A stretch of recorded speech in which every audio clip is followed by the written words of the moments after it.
El estruendo atronador del obús desgarró el silencio helado de aquella madrugada temprana del 15 de marzo de 1810.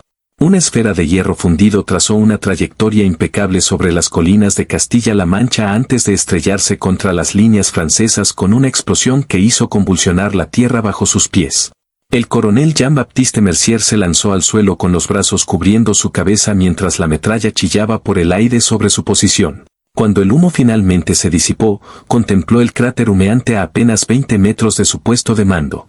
Sus labios temblaron mientras susurraba palabras que pronto resonarían en cada campamento francés: es el infierno móvil de los españoles.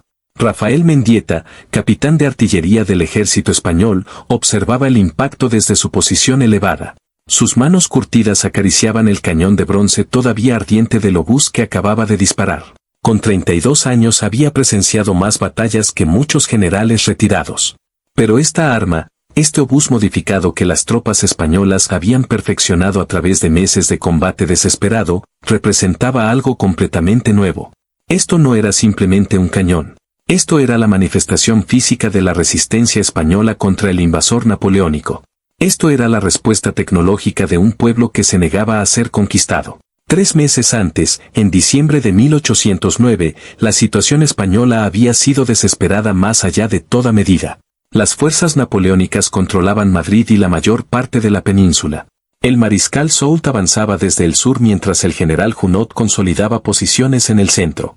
Los ejércitos españoles, fragmentados y desorganizados después de las derrotas iniciales, buscaban desesperadamente cualquier ventaja táctica que pudieran encontrar. Fue entonces cuando Rafael Mendieta, ingeniero militar entrenado en la Real Academia de Artillería de Segovia, propuso una modificación revolucionaria a los obuses tradicionales.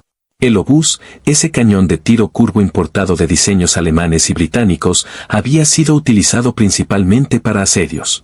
Su capacidad de disparar proyectiles en arco permitía el bombardeo de fortificaciones desde ángulos imposibles para la artillería convencional. Pero Mendieta vio algo más. Vio movilidad. Vio flexibilidad táctica. Vio la posibilidad de convertir un arma de asedio en un instrumento de campaña que pudiera moverse rápidamente a través del terreno accidentado de España. Trabajando en secreto en los talleres de Toledo, Mendieta y un grupo selecto de artesanos modificaron 12 obuses. Redujeron el peso del cañón sin sacrificar potencia.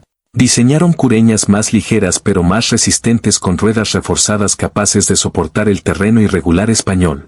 Crearon un sistema de anclaje rápido que permitía estabilizar el arma en minutos en lugar de horas.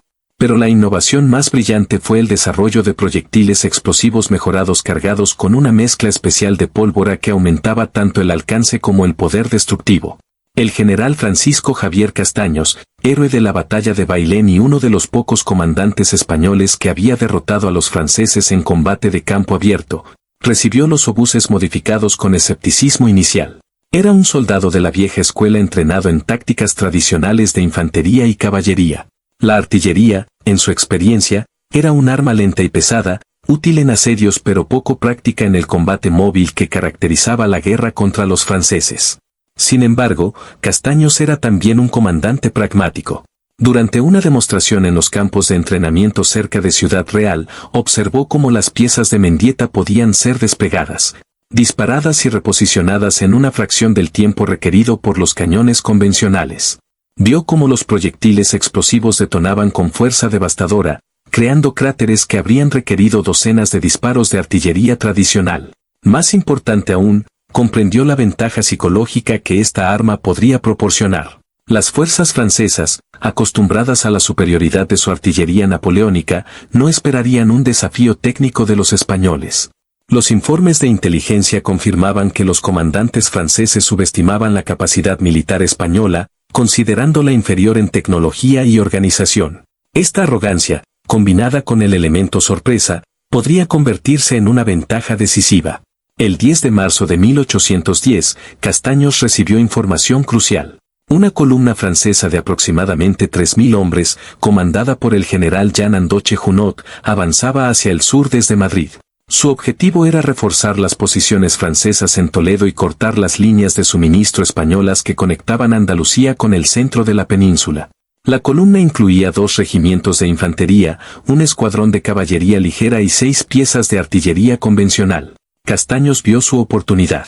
Con 2.000 soldados españoles, incluyendo los 12 obuses modificados bajo el mando de Mendieta, estableció una posición defensiva en las colinas cerca del pueblo de Madridejos. El terreno era ideal, elevaciones naturales que proporcionaban excelentes posiciones de tiro, con bosques de encinas que ocultaban el verdadero número y disposición de las fuerzas españolas. Más importante aún, el camino que los franceses debían seguir los obligaría a atravesar un valle estrecho, convirtiéndolos en blancos perfectos para la artillería elevada. Durante 5 días, los españoles prepararon sus posiciones. Mendieta supervisó personalmente la colocación de cada obús, calculando ángulos de tiro, distancias y zonas de impacto.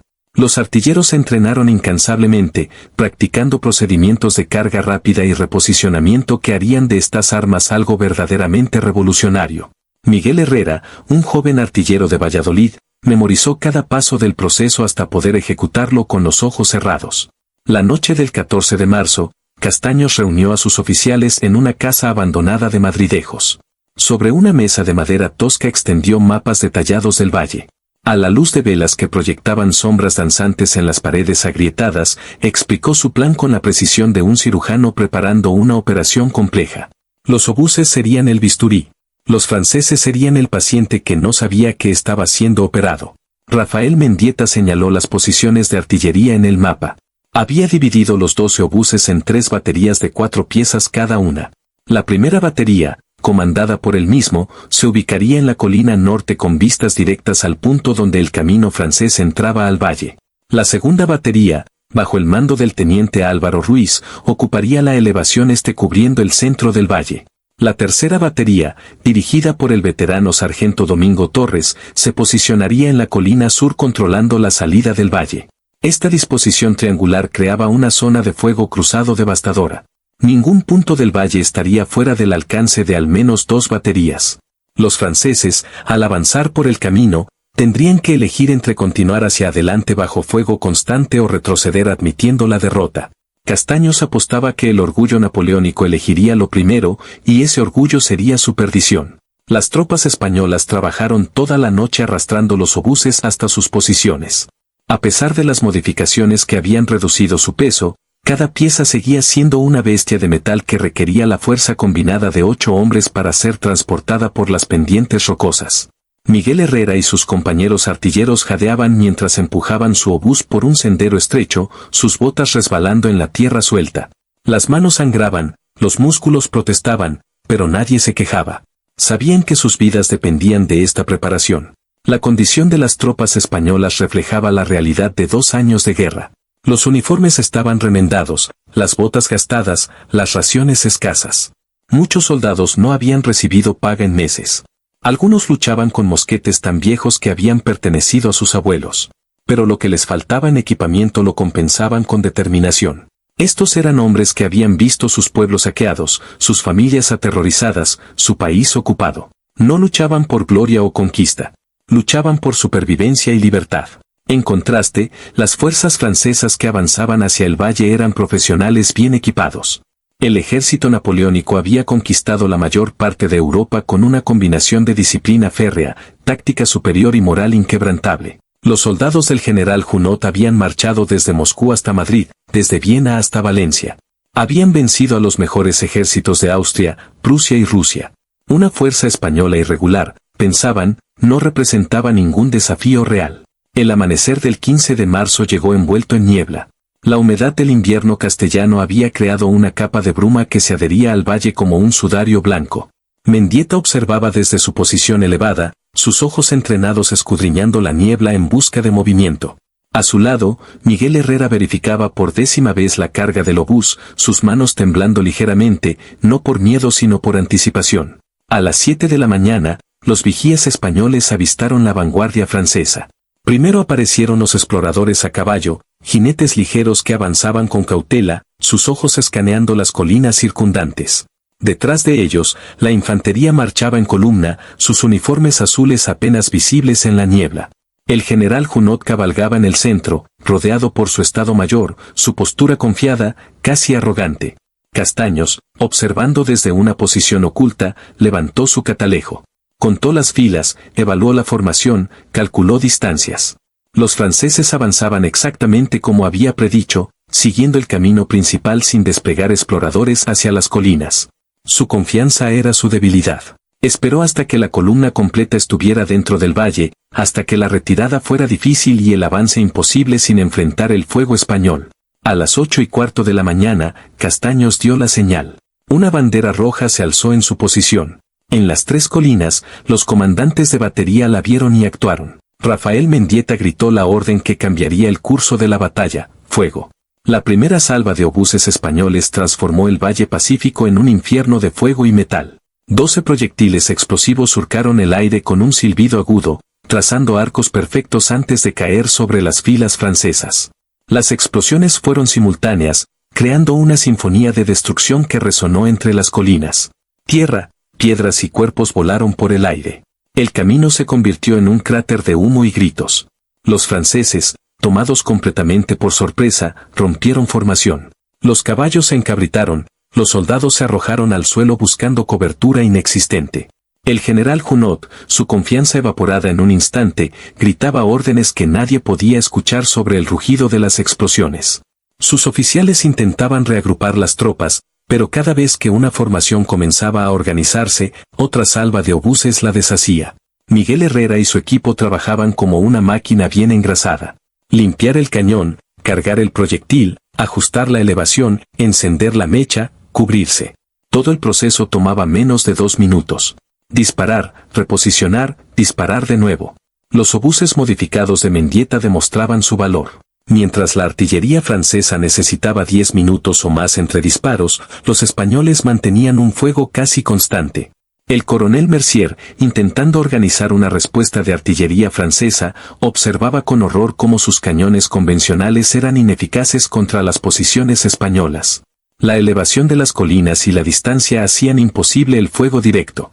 Necesitaban obuses para responder, pero su columna solo llevaba cañones de campaña tradicionales. La batalla había comenzado hacía apenas 20 minutos, pero para los soldados franceses atrapados en el valle parecían horas. Las explosiones continuas de los obuses españoles creaban un bombardeo incesante que destrozaba nervios tanto como carne. Los proyectiles no solo mataban con fragmentos de metal, la explosión misma generaba una onda de presión que reventaba pulmones y oídos de quienes estaban demasiado cerca. El general Junot, recuperándose del shock inicial, demostró por qué era uno de los comandantes favoritos de Napoleón. Rápidamente comprendió que permanecer en el valle significaba la aniquilación total. Ordenó a sus tropas dividirse en 3 grupos.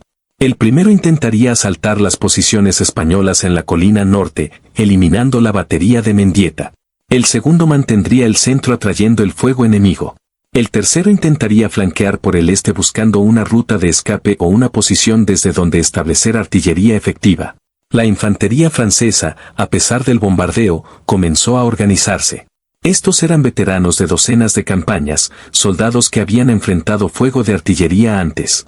Formaron columnas de asalto y comenzaron a avanzar hacia las colinas españolas. Sus tambores resonaban entre las explosiones, manteniendo el ritmo de marcha, proporcionando un punto de concentración mental para soldados aterrorizados. Rafael Mendieta observaba el avance francés con una mezcla de admiración y preocupación. Admiración por el coraje de esos hombres que marchaban hacia el fuego. Preocupación porque su batería estaba a punto de enfrentar un asalto directo. Los obuses eran devastadores a distancia, pero vulnerables en combate cercano. Si los franceses alcanzaban sus posiciones, los artilleros tendrían que defender los cañones con mosquetes y bayonetas. Gritó órdenes rápidas a sus hombres. 2 obuses continuarían bombardeando el valle. Los otros 2 ajustarían su ángulo para disparar contra los franceses que ascendían la colina. Era un tiro arriesgado, disparar tan cerca de sus propias posiciones, pero no había alternativa. Miguel Herrera, sudando copiosamente a pesar del frío matinal, trabajaba frenéticamente para recargar su pieza. Sus manos, entrenadas por meses de práctica, ejecutaban cada movimiento con precisión mecánica. El primer disparo contra los franceses ascendentes fue bajo. El proyectil explotó a mitad de la pendiente, creando una cascada de tierra y rocas que rodó colina abajo, pero sin causar bajas significativas. Mendieta ajustó personalmente el ángulo del segundo obús, calculando la trayectoria con la experiencia de años de estudio balístico. El segundo disparo fue perfecto. El proyectil detonó directamente sobre la columna francesa, desintegrando la formación y deteniendo el avance. Pero los franceses eran persistentes. Reorganizaron sus filas y continuaron ascendiendo, esta vez dispersándose para presentar blancos menos concentrados. Algunos soldados se ocultaban detrás de rocas entre disparos, avanzando metro a metro. Era una táctica lenta pero efectiva. Eventualmente alcanzarían la cima, y entonces comenzaría el verdadero infierno. En la colina este, el teniente Álvaro Ruiz enfrentaba un problema diferente. La artillería francesa finalmente había encontrado una posición desde donde podía responder al fuego español. No eran obuses, solo cañones convencionales, pero habían logrado el ángulo correcto. Las balas de cañón comenzaron a silbar peligrosamente cerca de sus posiciones. Una impactó a pocos metros de un obús, lanzando tierra y piedras sobre los artilleros. Ruiz tomó una decisión audaz. Ordenó mover 2 de sus obuses a nuevas posiciones, 50 metros al sur. Era la movilidad que Mendieta había diseñado en acción. Mientras los franceses seguían disparando contra las posiciones originales, los obuses españoles reubicados abrieron fuego desde un ángulo completamente diferente. La batería francesa fue destruida en 3 salvas consecutivas. Sus cañones volcados, su tripulación desperdigada. En el valle, el caos era absoluto. El coronel Mercier intentaba mantener alguna semblanza de orden, pero cada oficial que se exponía para dar órdenes se convertía en blanco prioritario del fuego español.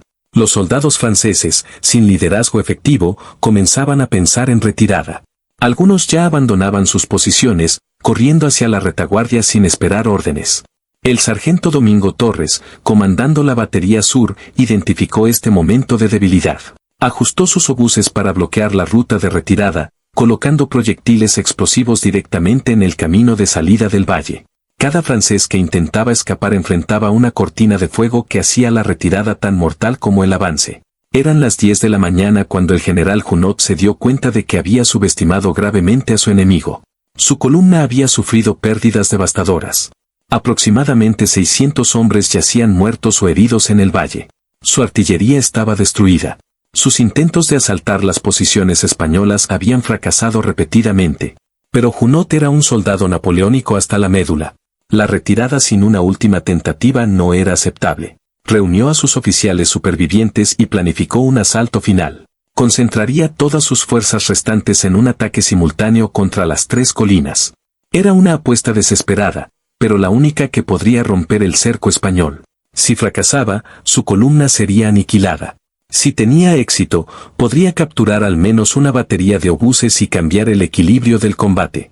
A las 10:30 de la mañana, el general Junot lanzó su asalto desesperado. Más de 1500 soldados franceses, todo lo que quedaba combativo de su columna original, comenzaron a ascender simultáneamente las 3 colinas.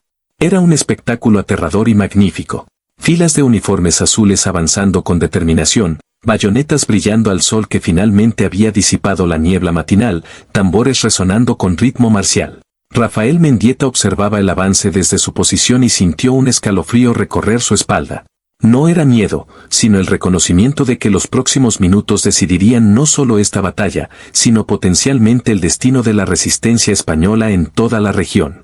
Si los franceses capturaban los obuses, el arma secreta de España quedaría expuesta y neutralizada. Si los españoles resistían, demostrarían que incluso las mejores tropas napoleónicas podían ser derrotadas con táctica e innovación. Los obuses continuaron disparando hasta que los franceses estuvieron peligrosamente cerca. Miguel Herrera lanzó su último proyectil explosivo cuando los soldados enemigos estaban a apenas 100 metros de su posición. La explosión destrozó la formación delantera, pero los franceses de atrás simplemente pisaron sobre sus camaradas caídos y continuaron avanzando. La ferocidad de su determinación era sobrecogedora. «Mosquetes», gritó Mendieta.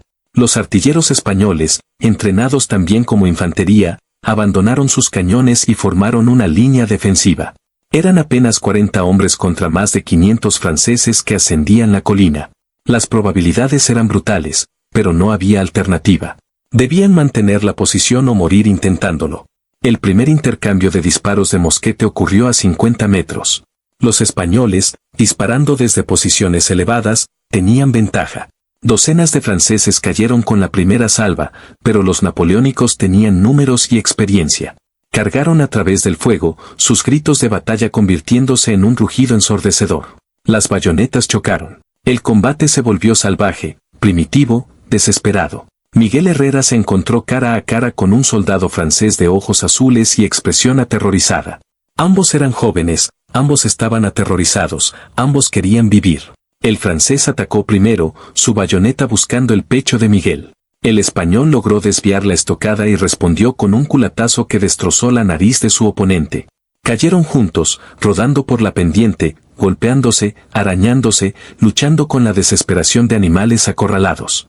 En la confusión del combate cuerpo a cuerpo, Mendieta vio su oportunidad. Los franceses, concentrados en el asalto frontal, habían dejado sus flancos desprotegidos. Reunió a 10 hombres, artilleros que todavía no estaban involucrados en el combate directo, y los lideró en un movimiento de flanqueo. Descendieron silenciosamente por un lateral de la colina, rodeando la posición francesa. El ataque por el flanco tomó a los franceses completamente por sorpresa. Mendieta y sus hombres dispararon a quemarropa contra el costado de la formación enemiga. El caos resultante rompió el impulso del asalto francés. Los soldados napoleónicos, atacados por el frente y el flanco, comenzaron a retroceder en desorden. Pero la batalla más desesperada ocurría en la colina este. El teniente Álvaro Ruiz había caído, una bala de mosquete atravesando su pecho. Sus hombres, sin liderazgo claro, comenzaban a ceder terreno. Los franceses capturaron uno de los obuses, sus soldados gritando victoriosamente mientras escalaban sobre el cañón conquistado. El general Castaños, observando desde su puesto de comando, reconoció el peligro inmediatamente. Si los franceses consolidaban su control sobre esa colina, podrían usar el terreno elevado para flanquear las otras posiciones españolas. Toda la batalla podría perderse en cuestión de minutos. Tomó la decisión más difícil que un comandante puede tomar. Ordenó una carga de caballería. La caballería ligera española, que había permanecido en reserva durante toda la batalla, recibió la orden de ataque. Eran apenas 60 jinetes montados en caballos andaluces, armados con sables y pistolas. Contra infantería bien formada en terreno llano, habrían sido masacrados. Pero contra infantería desorganizada en una pendiente podían ser devastadores. Cargaron colina arriba con un grito de guerra que heló la sangre de los franceses. Los cascos de los caballos resonaban como truenos, los sables brillaban al sol. Los franceses que habían capturado el obús intentaron formar un cuadro defensivo, pero era demasiado tarde. Los jinetes españoles los golpearon como una ola de acero y furia. El combate en la cima de la colina fue breve pero sangriento. Los jinetes españoles, con la ventaja del impulso y la sorpresa, destrozaron la posición francesa en minutos. El obús fue recapturado. Los franceses que no murieron huyeron colina abajo, perseguidos por los jinetes que cortaban sin piedad a los rezagados. En la colina sur, el sargento Domingo Torres había mantenido su posición sin ceder un metro. Sus artilleros, muchos de ellos veteranos de anteriores campañas, luchaban con la frialdad de profesionales. Cuando los franceses se acercaban demasiado, disparaban los obuses con metralla, transformando los cañones en escopetas gigantes que destrozaban todo en un radio de 50 metros. A las 11 de la mañana, el asalto francés había colapsado completamente. Los supervivientes se retiraban en desorden hacia el valle, perseguidos por el fuego constante de los obuses españoles. El general Junot, su uniforme rasgado, su rostro cubierto de polvo y sangre, intentaba organizar una retirada ordenada, pero sus tropas estaban más allá del control. Era una derrota absoluta y humillante. El coronel Mercier, encontrándose con Junot en medio del caos, pronunció las palabras que definirían esta batalla en la memoria francesa: Mon general, c'est el enfermo mobile des Espagnols. Mi general, es el infierno móvil de los españoles. Junot no respondió. Simplemente montó su caballo y ordenó la retirada general. La retirada francesa se convirtió en una masacre. Los obuses españoles, ahora libres de la amenaza de asalto directo, reanudaron su bombardeo sistemático del valle. Cada proyectil explosivo caía con precisión mortal, destrozando las filas francesas que intentaban escapar. Los soldados napoleónicos corrían en pánico, abandonando armas y equipaje, pensando solo en supervivencia. Rafael Mendieta, de pie junto a su obús humeante, observaba la destrucción con sentimientos encontrados.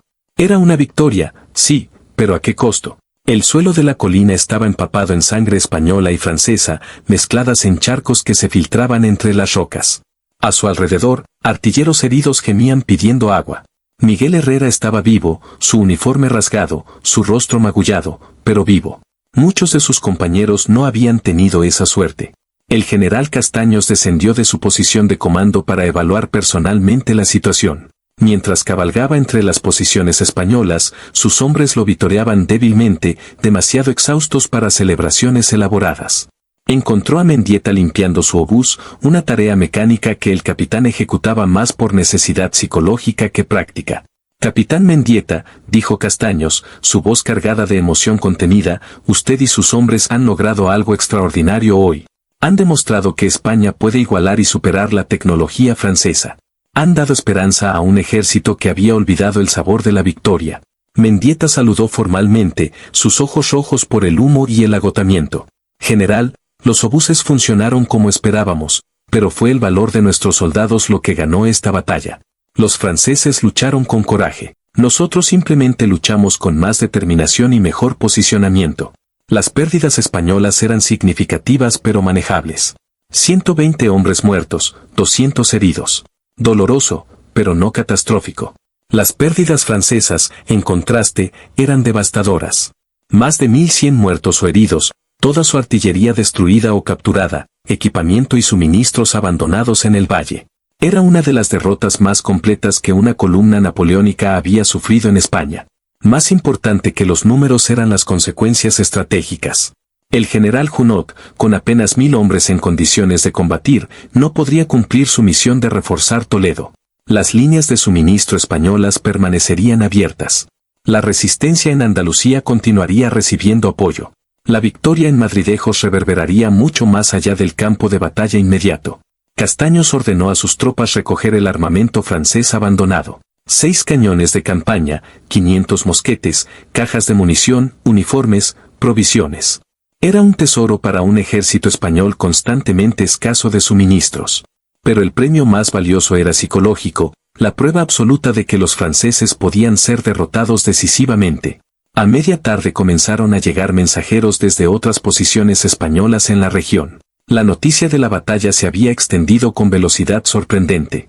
Comandantes de guerrillas, alcaldes de pueblos liberados, líderes de milicias locales, todos enviaban felicitaciones y solicitudes. Querían obuses, querían entrenar artilleros, querían replicar esta victoria en sus propias regiones.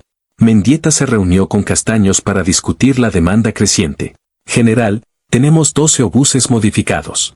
Podemos producir más, pero necesitamos tiempo, recursos y talleres seguros. Los franceses ahora saben que tenemos esta capacidad. Intentarán destruir nuestras instalaciones de producción». Castaños asintió pensativamente. «Estableceremos talleres ocultos en múltiples ubicaciones. Si los franceses destruyen uno, los otros continuarán. Cada batería de obuses que produzcamos multiplicará nuestra capacidad de resistencia. Capitán, su invención podría cambiar el curso de esta guerra». Esa noche, mientras los españoles enterraban a sus muertos y atendían a los heridos, también celebraban. No con grandes fiestas, los suministros eran demasiado escasos para eso. Pero con pequeños gestos de camaradería. Compartir el último trago de vino, contar historias de la batalla, cantar canciones tradicionales españolas bajo las estrellas castellanas. Miguel Herrera se sentó junto a sus compañeros artilleros, mirando el obús que había disparado docenas de veces ese día. El cañón de bronce brillaba a la luz de la fogata. Era una máquina de destrucción, sí, pero también era un símbolo de resistencia. Cada disparo había gritado un mensaje a los invasores: España no sería conquistada fácilmente. Mientras tanto, en el campamento francés a 20 kilómetros de distancia, el coronel Mercier escribía su informe para el mariscal Soult. Sus manos temblaban ligeramente mientras mojaba la pluma en tinta. ¿Cómo explicar una derrota tan completa? ¿Cómo describir un arma que había transformado completamente la dinámica del campo de batalla? Los españoles, escribió, han desarrollado un sistema de artillería móvil que supera cualquier cosa que hayamos enfrentado. Sus obuses modificados para movilidad rápida y cadencia de fuego aumentada crearon lo que nuestros soldados están llamando el infierno móvil. No podíamos responder efectivamente. No podíamos flanquearlos. No podíamos retirarnos sin sufrir pérdidas masivas. El informe de Mercier llegaría a París semanas después, causando consternación en el alto mando francés. Napoleón mismo leería el documento, sus cejas frunciéndose al comprender las implicaciones. Los españoles no solo estaban resistiendo, Estaban innovando. La guerra en la península ibérica, que debía haber terminado en meses, se extendería a años más. Las ramificaciones estratégicas de la batalla de Madridejos eran profundas. Las fuerzas francesas en España, que habían operado con relativa confianza, ahora tendrían que considerar la posibilidad de enfrentar artillería española superior en cualquier enfrentamiento. Las columnas de suministro necesitarían más escolta. Los movimientos de tropas serían más cautelosos. La iniciativa estratégica había cambiado sutilmente de manos. Para el ejército español, la victoria proporcionaba algo más valioso que armamento o territorio. Proporcionaba esperanza. Durante 2 años había sufrido derrota tras derrota. Los soldados españoles habían comenzado a creer que eran inferiores a los franceses en todos los aspectos del arte militar. Madridejos demostró que esto era falso. Con preparación adecuada, táctica inteligente e innovación tecnológica, España podía no solo resistir sino vencer. La noticia de la batalla se extendió por toda la península en las semanas siguientes. En Madrid ocupada, los colaboracionistas comenzaron a dudar de su elección. En las montañas del norte, las guerrillas se envalentonaron. En Cádiz sitiada, donde el gobierno español resistente mantenía su última fortaleza, la noticia fue recibida con celebraciones en las calles. España estaba viva. España estaba luchando. España podía ganar. El impacto histórico de la batalla de Madridejos y sus obuses infernales resonó mucho más allá de aquellas colinas castellanas de marzo de 1810. En los años siguientes, el concepto de artillería móvil desarrollado por Rafael Mendieta se expandió por todo el ejército español. Para 1812, cuando Wellington y sus fuerzas británicas comenzaron la liberación definitiva de España, encontraron un ejército español transformado, equipado con docenas de baterías de obuses móviles que proporcionaban apoyo crucial en batallas como Salamanca y Vitoria. Los talleres secretos que Castaños había ordenado establecer produjeron más de 80 obuses modificados durante los siguientes 3 años. Cada uno fue asignado a unidades que habían demostrado excelencia en artillería. Se creó una escuela especial de artilleros en Sevilla, donde veteranos de Madridejos, incluyendo Miguel Herrera quien sobrevivió a toda la guerra, entrenaban a nuevas generaciones en el manejo de estas armas revolucionarias. La innovación española no pasó desapercibida internacionalmente. Oficiales británicos que luchaban junto a los españoles estudiaron los obuses modificados con gran interés. Informes detallados fueron enviados a Londres, donde ingenieros militares analizaron el diseño. Aunque los británicos ya tenían su propia artillería avanzada, reconocieron la brillantez de las modificaciones españolas, particularmente la reducción de peso sin sacrificio de potencia y el sistema de anclaje rápido. Incluso los franceses, después de su derrota, intentaron replicar algunos elementos del diseño español. Documentos capturados en 1813 revelaron que ingenieros militares franceses habían estudiado los restos de obuses españoles encontrados en campos de batalla, intentando comprender la metalurgia y los mecanismos que hacían estas armas tan efectivas. Era el máximo cumplido, el enemigo intentando copiar tu tecnología. Rafael Mendieta sobrevivió a la guerra y fue promovido a coronel en 1814 cuando Fernando VII regresó al trono español. Sin embargo, el periodo postguerra fue difícil para Mendieta. Los políticos preferían olvidar las innovaciones que habían surgido durante la ocupación, viendo la guerra como un periodo oscuro mejor enterrado que celebrado. Mendieta, frustrado por la falta de apoyo para continuar desarrollando artillería moderna, se retiró del ejército en 1820. Pasó sus últimos años escribiendo tratados sobre táctica de artillería y diseño de armamentos. Sus obras, aunque poco leídas en España durante su vida, fueron traducidas al francés e inglés y estudiadas en academias militares de toda Europa. Mendieta murió en 1847, pobre y mayormente olvidado en su propio país, pero sus ideas continuaron influyendo en el desarrollo de la artillería europea durante décadas. La batalla de Madridejos misma fue gradualmente olvidada en la narrativa oficial española. Las grandes batallas como Bailén o Vitoria recibieron toda la atención histórica. Madridejos, siendo más pequeña y menos decisiva estratégicamente, se convirtió en una nota al pie en los libros de historia.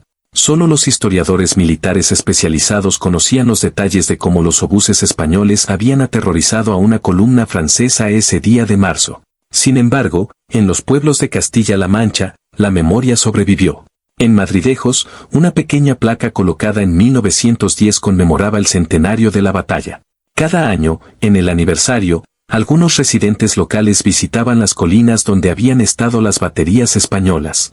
Con el tiempo, incluso esta tradición se desvaneció, y para los años 1950 pocos recordaban que algo significativo había ocurrido allí. Las lecciones militares de Madridejos, sin embargo, permanecieron relevantes.